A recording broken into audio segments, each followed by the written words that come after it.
Hello everyone, here's the MRT update for seismic activity following the Caspian Sea earthquake that just happened. For the next 1 to 2 weeks, our model predicts that the aftershock events magnitude between 4.5 to 5.2 will occur within the next 2 weeks along the Arpa-Samor fault. Confidence level high. Next is the Eastern Mediterranean Cyprus fault line.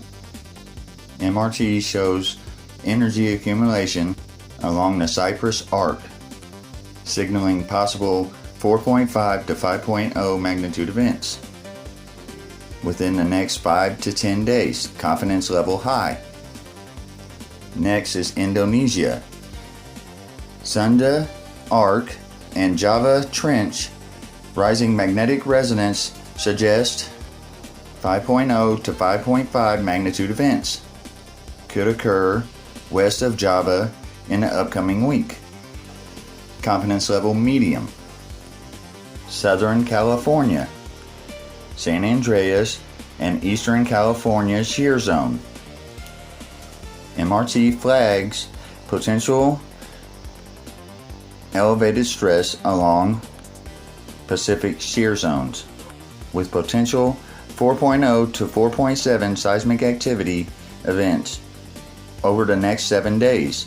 Confidence level medium. My MRT flags these as potential risks or where we can hope to get people a better warning, and the conventional forecast model may not have highlighted yet. Stay alert, take precautions, and prepare accordingly. Much love, y'all. Danny Green, I'm out. Please like and subscribe. Ninja Inside.